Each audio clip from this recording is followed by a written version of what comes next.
Hi, everybody. My name is Stefan Molyneux, and I'm the host of Free Domain Radio, which is the largest philosophy show in the world. As we are in the closing few days of the trial of George Zimmerman for the death of Trayvon Martin, I thought I would share a few thoughts. I hope you will make it through this presentation. I think it's quite important. We start with some caveats. I'm certainly no legal expert, and I really don't care that much about some of these largely manufactured stories that are actually distracting us, I think, from more important stories. But that having been said, this really could turn into quite an important story. As you may remember, in the wake of the 1992 riots in Los Angeles, after the Rodney King beating acquittal, there were 53 murders, 2,400 injuries, 3,000 businesses were ruined, and there was over $1 billion worth of property damage, which tragically took place in some of the poorest neighborhoods in North America. So I do actually want to get some information out there for people if it can help calm a few rioters and so on. It may in fact save some lives. So I hope that you will stay with me through the presentation. So, just in case you've been on Mars, say, let's talk about George Zimmerman. He is a Hispanic American, oddly enough, referred to in the media as a white Hispanic, you know, the way that they refer to Barack Obama as a white black. He's a Hispanic American. He lives in a gated community in Sanford, Florida. It's called The Retreat at Twin Lakes. He was raised in a racially integrated household. He has black roots through an Afro-Peruvian great-grandfather. As a young man, he partnered with a black friend to start a business. He and his wife mentored and tutored minority children for free. When one of their neighbors, who is a black woman, had a home invasion from some young black men, they said, "Here's a key to our place. You can come over whenever you like. Our house is your house," and so on. So it does not seem to be a huge amount of racial bias, quite the contrary. Zimmerman had been arrested twice in the past. One was a charge for domestic assault, which was dropped, and there was another charge of resisting arrest. That was reduced so that he was no longer charged with any violence in resisting arrest. In Sanford, Zimmerman actually led the inquiry into the official death of a black homeless man. Zimmerman publicly criticized the Sanford Police Department for allegedly covering up the January 2011 beating of a black homeless man by the son of a white police officer, which resulted in the resignation of then Sanford Police Chief Brian Tooley. So took on a pretty white bunch of cops in defense of a homeless black man, and actually did have some real effects. Not the profile of your average KKK member. Now, in this gated community, about 20% of the residents are black, and there was a problem. As you probably know, in Florida, the house prices have really collapsed since the housing crash of 2008 and onwards. Lots of unoccupied homes, lots of problems with crime. There were at least 8 burglaries from November 2010 to February 2012. Which were committed by black men, with dozens more unreported to the police. Drugs, vandalism, and theft had become a constant problem in the community. In July 2011, a young black man stole Zimmerman's bike from his home. The next month, his wife saw one fleeing a burglarized home. Now let's look at Trayvon Martin. Of course, you probably saw the pictures of this cherub-faced young boy of 11 or 12. The reality is he was a 17-year-old young black man. He was 5'11", 158 pounds, a former footballer. Muscular. He was a possible drug dealer who had been suspended from school for carrying around a baggie with pot residue. He was actually sent to his father and his father's girlfriend in Sanford because he had been suspended, and his mother, or stepmother, I think, was worried about things. He was messaged on social media, "Damn, where you at? A nigga need a plant," which I assume does not mean a hydrangea. And when a security guard searched his backpack after he tagged WTF at the school, the security guard found women's rings, earrings, and a screwdriver, which was described as a burglary tool. To be clear, there's no evidence that Trayvon Martin was associated with any of the burglaries in the gated community. I just really want to be clear about that, because he's pretty new to the community. Martin had previously been in fights. One he won by hitting his opponent in the nose, drawing blood, and one he lost because his opponent got him on the ground. We'll get into more of that in a moment. Martin tested positive for marijuana use after his death. He had pictures of himself using marijuana and growing marijuana plants. Again, to be perfectly clear, the levels that were tested, he tested positive, the levels were very low. So that's important to understand. He was also attempting to acquire or sell an illegal firearm, according to his cell phone. So he was at Sanford, as I mentioned, because he was suspended at school, and he told or bragged to his friends that he was bringing marijuana to Sanford. So This doesn't mean anything in terms of, therefore, he could get shot. I mean, 40% of American teenagers use marijuana. I'm completely for drug legalization, so it's not an issue of that. But marijuana does impair judgment, can cause paranoia, and so on. So these are just factors. They're certainly not proofs of anything in particular. These are it's just information. And I'm trying to provide you information that may not have been provided by, the significantly race-baiting mainstream media. So, Martin and a female friend on November 21st, 3 months before his death. After he told her he was tired and sore from a fight, she asked him why he fought. BAE is shorthand for babe. So, Martin, 'cause man, that nigga snitched on me. Friend, Bay, you always fighting, man. You got suspended? Martin, no, we thumped after school in a ducked off spot. Friend, oh, well, damn me. Martin, I lost the first round, sad face, but won the second and third round. Friend, oh, so it was 3 rounds. Damn, well, at least you won. Laugh out loud, but you need to stop fighting, Bay, for real. Martin, nay, I'm not done with fool. He gonna have to see me again. Friend, no, stop. You ain't gonna be satisfied till you suspended again, huh? Martin, nah, but he ain't bleed enough for me. Only his nose. Not unimportant that somebody had a history of fighting, a knowledge of fighting. He'd been studying some mixed martial arts, and this comes into the narrative a little bit later, and that he knew how to hit people in the nose to make the nose bleed, and so on. Again, it doesn't prove anything. It's really clear about this. It's just background information that I think is not irrelevant, if that makes any sense. All right, so let's talk about the walk. So Trayvon Martin left the apartment and took a mile-long walk in the pouring rain in a hoodie to buy Skittles and an Arizona watermelon fruit juice cocktail. Now, it could be that he was just jonesing for some sugar, but that seems like a pretty long and uncomfortable trip to take just for some candy and a soft drink. Could be another reason as to why he was so keen to get a hold of these things. The fruit juice cocktail and the Skittles are 2 ingredients in a druggy concoction known as lean, scissor or purple drink, which requires codeine, soft drink, and candy. According to his Facebook posts, Martin had been using lean since at least June 2011, when, tragically, he was separated from his primary caregiver. June 27, 2011, Martin asks a friend, you now a connect for codeine? You are now a connection for codeine. He tells his friend that Robitussin and soda could make some fire-ass lean. I had it before and wants to make some more. His father's girlfriend's house was 100 yards from Zimmerman's truck, and the confrontation occurred 70 yards from this woman's house, the tragic confrontation. So what are the drug effects of lean? High doses are sometimes compared to the effects of other dissociatives, such as PCP or ketamine. DXM, that's as part of the ingredients in Robitussin, causes physical and psychological effects that may be frightening or unpleasant. Psychological effects can include profound disorientation, depression, a feeling of personal disintegration, or a feeling of unreality, and disconnection that may persist for days. Chronic use may cause depression, psychological dependency, and possibly brain damage. Large doses may be associated with psychotic breaks. A few people, this is a person writing about it, and the sources for everything I'm talking about will be in the low bar or in the notes to the podcast. A few people seem to be greatly susceptible to DXM addiction, and some of these have suffered long-term health consequences. A very few may have suffered permanent brain damage from extremely heavy use of DXM, an 8-ounce bottle of maximum strength syrup every day. On the other hand, some people consume the same amount for years, seemingly without consequence. And while some people can consume DXM regularly without psychological consequences, others suffer from severe depression and psychotic breaks, even leading to a few cases of suicide attempts. And this can result in bad trips, psychotic breaks, psychological addiction, and depression, and irreversible brain damage. So the major risks of occasional use of this lean: panic attacks, psychotic breaks, impaired judgment in critical situations.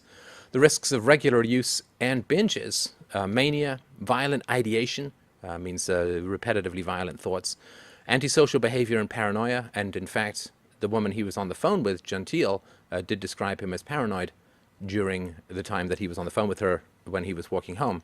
And again, this doesn't prove anything. These word games don't mean anything. It's just important information to have.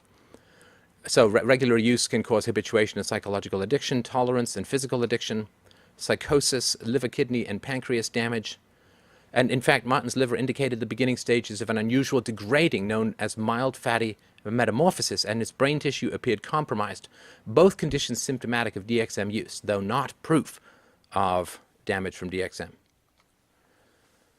So somebody writing with advice on how to deal with people who are taking this drug says, be very careful in trying to restrain the tripper, since he or she may perceive this as a threat and will probably be mostly immune to pain.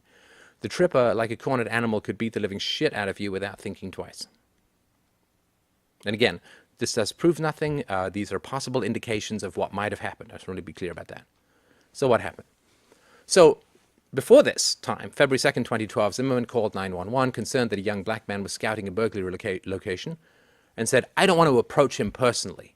By the time the police arrived, the man was gone. So this is not somebody who goes around stalking and so on. And people use these words like Zimmerman was stalking Trayvon Martin, that this is not even remotely accurate, which we'll get to in a little bit. Stalking is a very specific legal term. It's a repetitive harassment, fear, and so this is not for people who met the first time. So 4 days later, after February 2nd, 2012, 2 young black men burglarized another house in the community. One was caught with stolen goods on him. February 26th, 2012, Zimmerman called the non-emergency number of the local police department to report a suspicious person walking slowly between houses through the rain, seemingly on drugs. Now, right after Trayvon Martin bought his candy and soft drink, 3 young men came in to buy blunts, which are, small, cheap cigars that you can hollow out and put marijuana in, or so I've heard. And he may have met them, he may have known them afterwards. There's no particular video footage, but there's some indication that he may have known them. And so he may have been actually on drugs at that time, or he may have picked up ingredients for drugs, which, if you're an addict, it kind of makes sense that you're going to do that, walk in the rain. So it's possible that he was already on drugs. The young man approached Zimmerman in his car, then ran away. Zimmerman apparently got out of his car to monitor Martin and told the dispatcher what he was doing.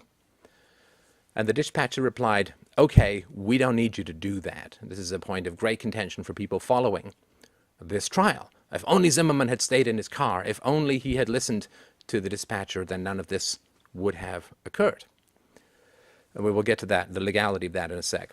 So Zimmerman lost track of Martin, but Zimmerman said that first he wanted to walk and check out the street signs to see exactly which one he was at before he returned to his car. They changed names occasionally, which is part of why he wanted to make sure, despite familiarity with the neighborhood. Now, this is kind of what he's supposed to do. He's a neighborhood watch captain, which the community organized because the police can't protect people.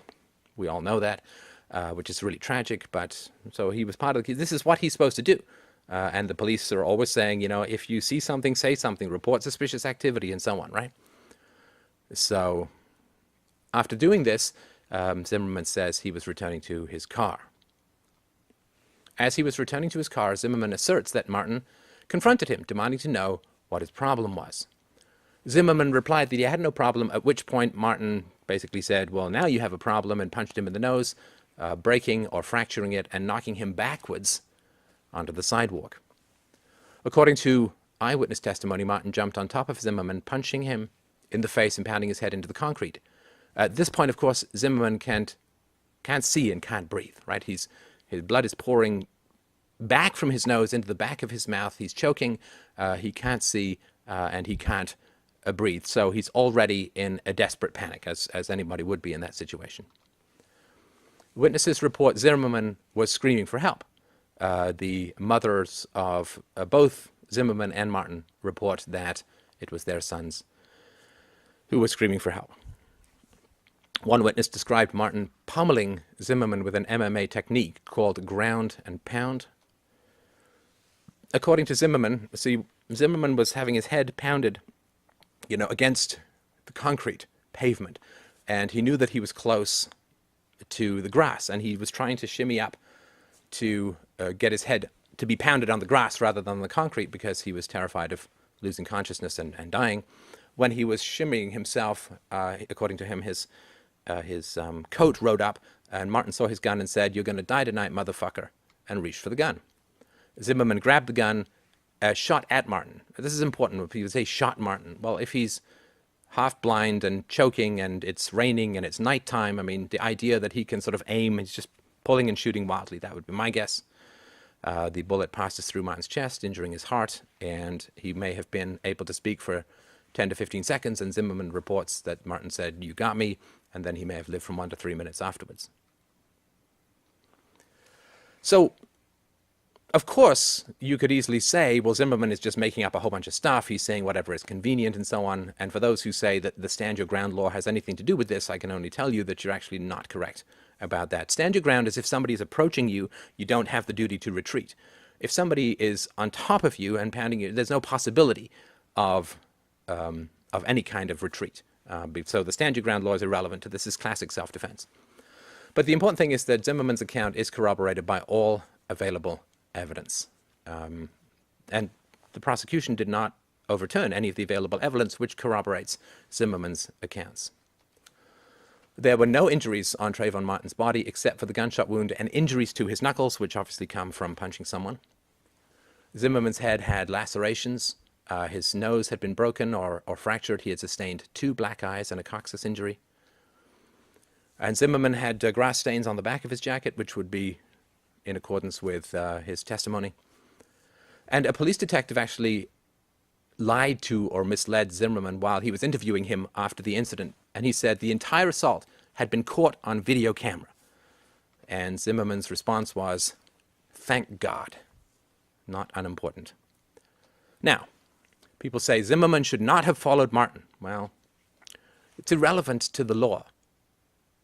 If you look at anything that happens, there's always a causal chain of effect that goes beforehand. And if you take any of those dominoes out, something wouldn't have happened.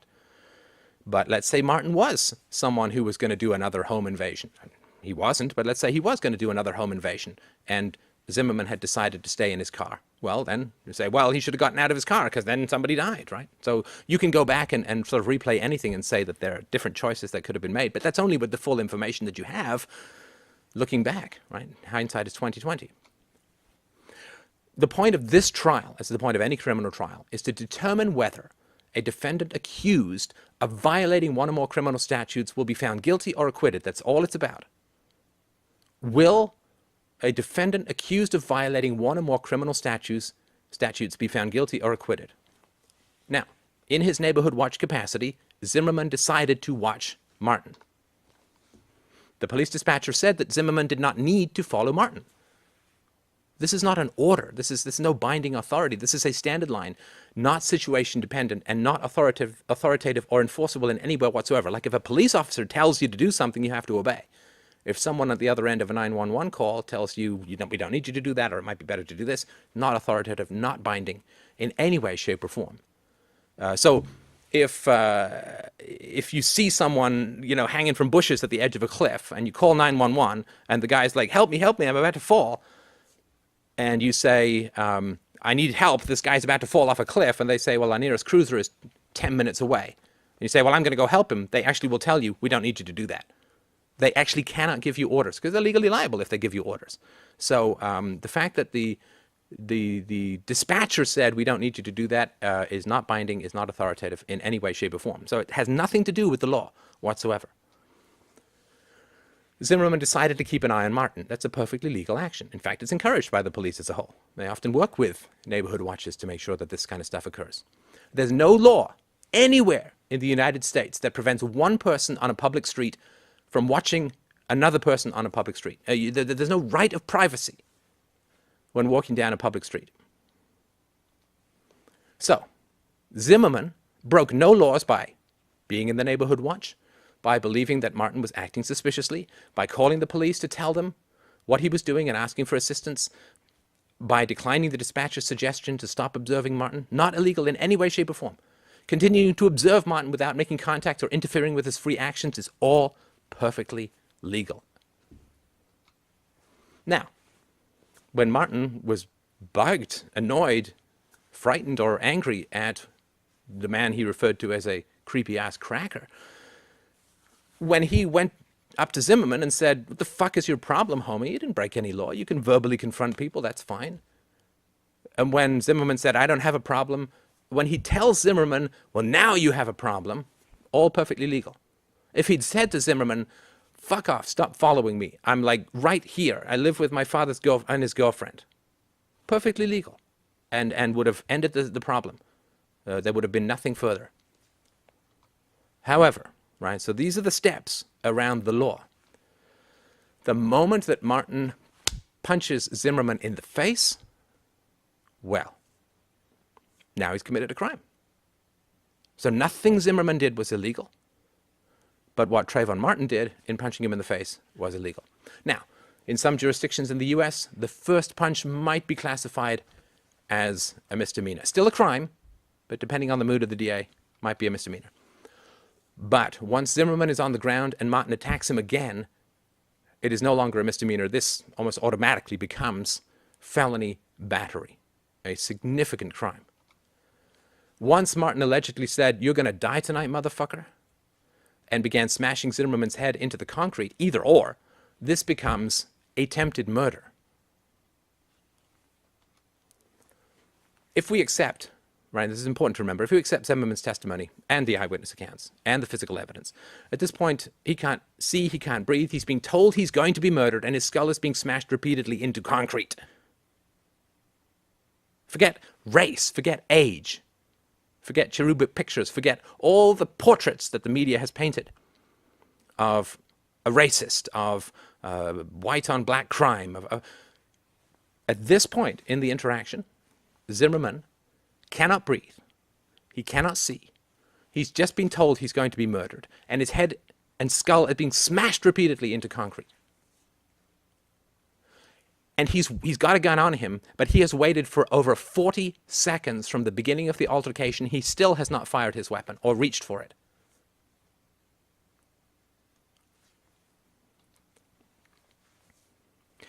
If that situation, if we accept what the evidence and the eyewitnesses and Zimmerman's testimony say, if we accept that, you can reject anything you want. I mean, you can make up anything you want in this world. If we accept that, if that doesn't justify self-defense, then there's no such thing as self-defense at all. And this is why the police let him go, because they couldn't find any evidence to counteract his claim of self-defense. It doesn't matter. I mean, the media has been, unbelievably reprehensible in this, saying that Zimmerman referred to young black men as fucking coons when he actually said it's fucking cold, which I guess it was. They edited a tape to make him sound racist. So they edited a tape and played Zimmerman saying something like, "He looks suspicious. He looks like he's up to no good. He looks black." You know, so that these sort of, but that's not what happened. What happened was, he looks suspicious, he looks up to no good, and the dispatcher said, "What is his race? Is he white, Hispanic, or black?" "He looks black." Right? He was actually asked about the race, and the media edited that out to make him look racist. I mean, you're in a matrix of race baiting, which is going to have catastrophic consequences unless we hold fast to the facts. He said, "These assholes always get away." He's not referring to black people because he's friends with black people. His business partners with black people. His wife is best friends with black people. He tutors black kids for free. He's talking about thieves. There's a plurality of young black male thieves in this situation. That's who he's referring. I mean, that's my guess. To paint him as a racist. Anyway. So let's talk a little bit about race. We can have frank discussions as adults with facts, I hope. So some of the writers were, after this incident, talking tragically, as I have two, the writer in the New York Times said, "I have two young black teenage sons, and I'm terrified of them going out into the world and getting shot by whites." Well, okay, let's look at some numbers. I don't mean to shock anyone with some facts. According to the Bureau of Justice Statistics, between 1976 and 2011, there were 279,384 black murder victims. Appalling, shocking, wretched, terrible. And about 262,621 of those black victims were murdered by other blacks. So I don't think it's white on black violence that you need to be majorly concerned about. And let's look at some potential roots of black on black violence, or black violence as a whole. It's tragic. It's terrible. I mean, there's a whole, obviously the history of racism, history of violence perpetrated against blacks being stripped of rights and property. The black family was actually quite strong in the 1950s. There were illegitimacy rates lower than that of the white community. Welfare has been a huge problem.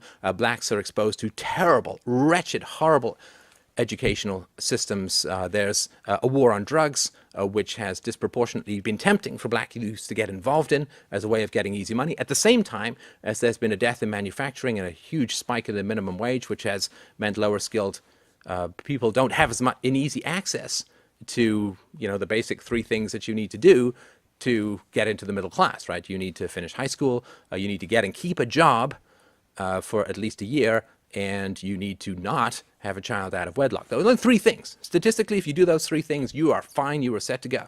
But there's so much that's working against the black youth. I have incredible sympathy for what was going on with Trayvon Martin and so many other black youth. It's terrible. But let's look at some of the factors that aren't discussed quite as much. Child abuse in 2009. 44% of child abuse in 2009 involved white children. 22.3% involved black children. Blacks make up 12.4% of the country's population, whites 74.8%. Latinos are 15.8% of the nation's population, but they made up 20.7% of the total population of abused children. So, according to these statistics, blacks abuse their children the most, Latinos slightly less, and whites slightly less than that. Again, this is important. Let's look at percentage of children in foster care. American Indian or Alaskan Natives, percentage of total child population, 1%. Percentage of children in foster care, 2%. Asians, percentage of total child population, 4%. Children in foster care, only 1%. That's the kinds of ratios you want to see. African Americans, percentage of total child population, 14%. Percentage of children in foster care, 31%. Hispanic, 22% to 20%. White non-Hispanic, percentage of total child population, 56%. Percentage of children in foster care, 40%. I will link you below to a number of studies that have, I think, fairly well proven that this is not due to racism on the part of CPS or the police. So the fourth National Incidence Study on Child Abuse and Neglect, called the NAS-4, 09 to 2010, was a report to Congress. This is quotes. In nearly all cases, the rates of maltreatment for black children were significantly higher than those for white and Hispanic children. These differences occurred under both definitional standards in rates of overall maltreatment, overall abuse, overall neglect, and physical abuse, and for children with serious or moderate harm from their maltreatment. They also occurred in the incidence of sexual abuse, in the incidence of children who were inferred to be harmed by maltreatment, and in endangerment standard rates for physical neglect, emotional maltreatment, and children who were endangered but not demonstrably harmed by their maltreatment. While general declines in rates of maltreatment were noted since the NIS-3, these declines did not occur equally for all races and ethnicities.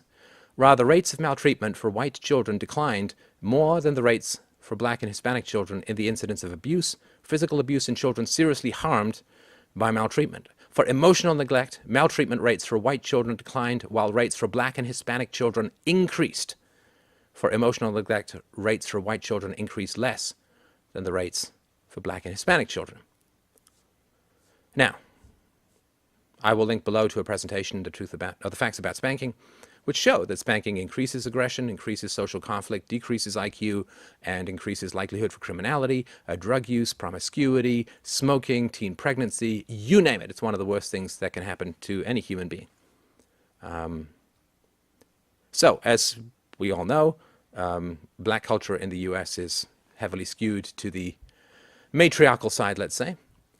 Only 37% of black children live with both parents. The remaining 63% live with one parent or with other relatives, and it's mostly the mom, right? It's mostly the mom. And a lot of black kids have no relationship with their fathers at all. In recent studies, children are somewhat more likely to be maltreated by female caregivers or perpetrators than males. 68% of the maltreated children were maltreated by a female, whereas 48% were maltreated by a male. In general, women abuse children more than men. The differences are not staggering, it's not like 20 to 1, but it's important. If you have a more matriarchal society, likelihood is that you're going to have more child abuse. Female perpetrators were more often responsible for neglect, 86% of children neglected by females versus 38% by males. To be fair, to balance, 87% of children were sexually abused by a male. 11% were sexually abused by a female. Let's just play a little clip. It's about a minute. It's this president B. Hussein Obama talking to the NAACP about how wonderful it is and what a great society we would live in if only we hit our neighbors' children more, or encouraged the parents to hit. Well, he calls it whooping, which is hitting, often with implements. And just imagine if he was talking this way about women, that, you know, if your woman disobeys you or misbehaves, it's important to give her a good whooping, and that's going to make everything better. To parents, we can't tell our kids to do well in school and then fail to support them when they get home. You can't just contract out parenting. For our kids to excel, we have to accept our responsibility to help them learn. That means putting away the Xbox, putting our kids to bed at a reasonable hour. It means attending those parent-teacher conferences and reading to our children and helping them with their homework.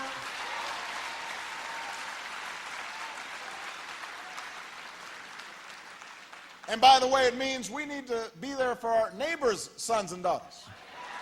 We need to go back to the time, back to the day when parents saw some kid fooling around, and it wasn't your child, but they'll whoop you anyway.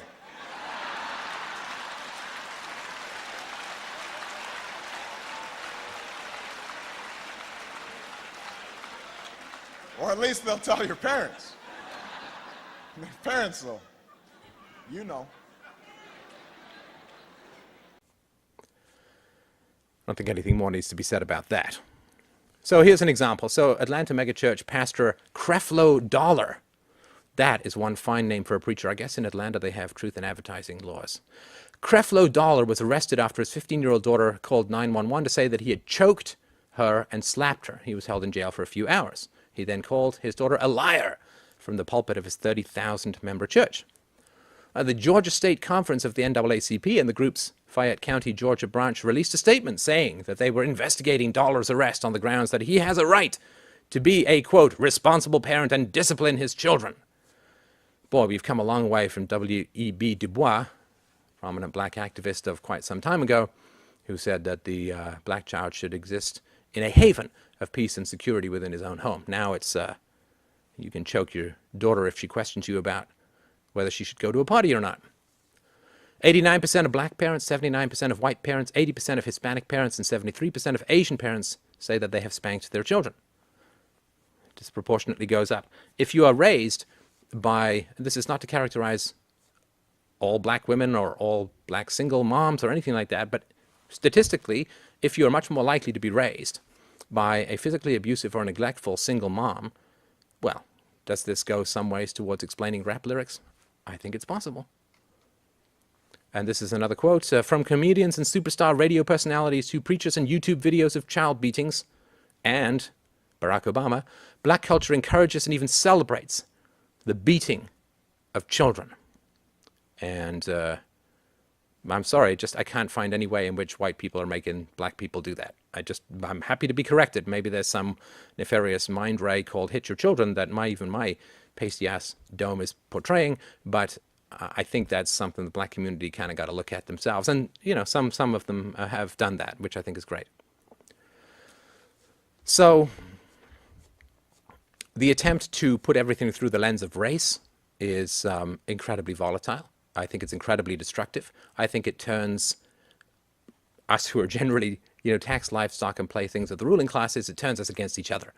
And it makes us worry about each other rather than the people who are selling off our future, who are printing our money into a statist fiat oblivion cloud of nothingness, who are starting and sending us to wars, who are throwing massive numbers of people in prisons for having the wrong vegetation on their person. We've got to remember that if we keep focusing on fighting each other, we will never find the real enemies and the true liberation, which is to break out of this historical hierarchy and find a way to live in peace without all of this brutality, these medieval prisons, and police with fascist weaponry. There's much better ways for us to deal with life and to find peaceful ways of solving our problems rather than appealing to the state and the race baiters and all the people who turn us against each other rather than having us look upwards to the real masters and free ourselves from that. Thank you.